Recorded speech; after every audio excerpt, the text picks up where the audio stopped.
আসসালামু আলাইকুম, সবাই কেমন আছেন? আজকে বাজারে গিয়েছিলাম কিছু সবজি কেনার জন্য। ওখানে গিয়ে মালটা দেখে আমার মালটা অনেক পছন্দ হলো, কিছু মালটা নিলাম। তারপরে ওখান থেকে চলে আসলাম আলু আর পেঁয়াজের দোকানে। আলু পেঁয়াজের দোকানে এসে এখানে আলু নিলাম, তারপরে পেঁয়াজ নিলাম। আমি একটু পেঁয়াজগুলো বেছে দিচ্ছিলাম বলে কাকা আমাকে বলল যে পেঁয়াজ বেছে দেওয়া যাবে না।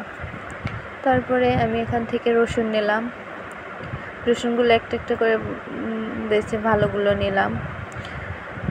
এখান থেকে রসুন নিলাম, আদা নিলাম, সব কিছু নিয়ে সামনের দোকানে দেখি এখানে পোলার চাউল বিক্রি করতেছে। এখানে খোলা পোলার চাউল এবং চাষি প্যাকেটগুলো বিক্রি করতেছে।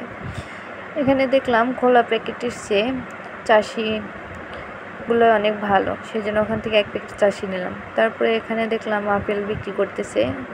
কাকাকে জিজ্ঞেস করলাম আপেলগুলো কি ভালো হবে? বললো যে আপেল অনেক ভালো হবে। ওখান থেকে আপেল নিয়ে চলে আসলাম এখানে পেঁপে নেওয়ার জন্য। এখান থেকে 1 কেজি পেঁপে নিলাম।